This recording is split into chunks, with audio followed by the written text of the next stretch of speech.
The email from Cartier arrived on a Monday morning while I was finishing my shift at the local jewelry store where I'd worked for 6 years. Dear Ms. Thompson, we are pleased to invite you for a final interview at our Paris headquarters for the position of senior gemologist. Please confirm your attendance for Thursday, October 12th at 10 a.m. My hands trembled as I read it 3 times. Cartier, Paris. The job I'd dreamed about since I was 16, sketching jewelry designs in my notebook while my family told me to be realistic. I'd served 4 years in military intelligence, using my GI benefits to get certified in gemology. Every leave, I'd studied. Every deployment, I'd carried textbooks in my pack next to my service weapon. My commanding officer used to joke that I could identify a blood diamond faster than enemy combatants. You're glowing, my coworker Janet said. Good news.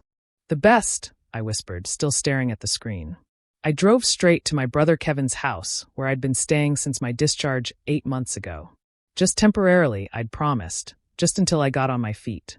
His wife Patricia had made it clear from day one that my presence was an inconvenience she barely tolerated.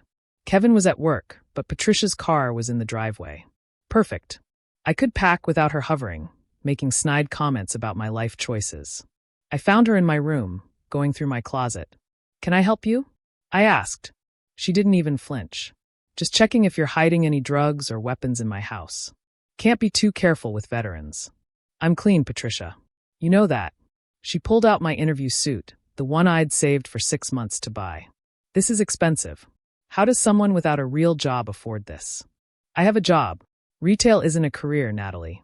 It's what teenagers do for pocket money. She hung the suit back crooked. Kevin mentioned you're going somewhere Thursday? Paris. Job interview. Her face went very still. Paris. Cartier is flying me out. Senior gemologist position. She laughed, but it sounded forced. You? At Cartier? They probably invited hundreds of people. It's just their way of looking diverse. I didn't take the bait. I'd learned that Patricia fed on confrontation like oxygen.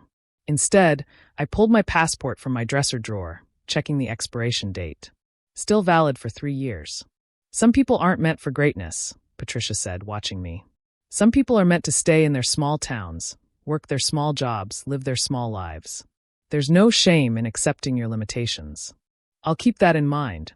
She left, but I felt her eyes on me all evening. At dinner, she was unusually quiet while Kevin excitedly asked about the interview. Their kids, 7-year-old twins, wanted to know if I'd bring them back presents from Paris. Of course, I promised. Eiffel Tower keychains for everyone. Patricia excused herself early, claiming a headache. That night, I packed carefully.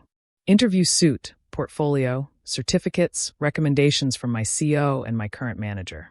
I placed my passport on top, zipped the bag, and set my alarm for 4 a.m. My flight was at noon, but I wanted to arrive at the airport early. I should have known something was wrong when I woke at 3:30 a.m. to use the bathroom and saw light under Patricia's door. She was never up before 6. At 4 a.m., I grabbed my bag and headed to the kitchen for coffee. Patricia was already there, fully dressed, holding scissors. Forget something? She asked sweetly. My passport sat on the counter in front of her. In pieces. Tiny, deliberate squares no bigger than confetti. Patricia. My voice came out surprisingly steady.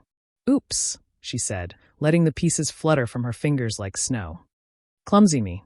Guess you'll have to cancel that interview. I bent down, picking up each piece slowly, methodically. She watched, waiting for me to explode, to cry, to beg. Instead, I carefully placed every shred in my pocket. You're right, I said quietly. Some people aren't meant to leave this town. She smiled, triumphant. Finally, some self-awareness. I'll tell Kevin you decided not to go. He'll understand. He knows you're not really Cartier material anyway. You're absolutely right, I agreed, standing up. I should know my place. Her smile widened. Exactly. Now, why don't you? I reached into my jacket's inner pocket and pulled out a small black booklet. My diplomatic passport. The one issued by the State Department for my final deployment when I'd been assigned to embassy security in Yemen. The one I'd kept renewed because of my clearance level. The one that allowed me to travel without visa restrictions to almost any country. Patricia's face went white. What is that? My other passport. The one that requires federal authorization to possess. The one that's tracked by multiple government agencies. I opened it, showing her the official seals. The one that just documented you destroying federal property. I didn't, that's not. The regular passport you shredded? It's considered a federal document. Destroying it is technically a crime. But destroying it to prevent someone with security clearance from international travel. I pulled out my phone. That triggers automatic investigation protocols. You're lying. I dialed a number I knew by heart. Director Harrison? This is Sergeant First Class Natalie Thompson, ID number 4-7-2-9. I need to report interference with cleared personnel travel. Patricia lunged for my phone. I stepped back. Yes, sir. My civilian passport was deliberately destroyed to prevent my attendance at a scheduled interview in Paris. The perpetrator is Patricia Thompson, civilian spouse of Kevin Thompson. I paused. Yes, sir. I have my diplomatic passport. I can still travel. Understood. They'll be here within the hour? Thank you, sir. Patricia was backing toward the door. You can't. This is ridiculous. I cut up some paper. Federal property. To prevent cleared personnel from international travel. Post 9/11, they take that very seriously. I'm your sister-in-law, which makes it worse. You had access because of family trust. I pulled out another phone, my personal one, and showed her the recording app. And I have you on video admitting to it. The kitchen security camera Kevin installed last month? It backs up to the cloud. She ran. Actually ran to her bedroom and slammed the door. I heard her on the phone with Kevin, hysteria rising in her voice. 45 minutes later, 2 federal agents arrived. They were polite, professional, and thorough.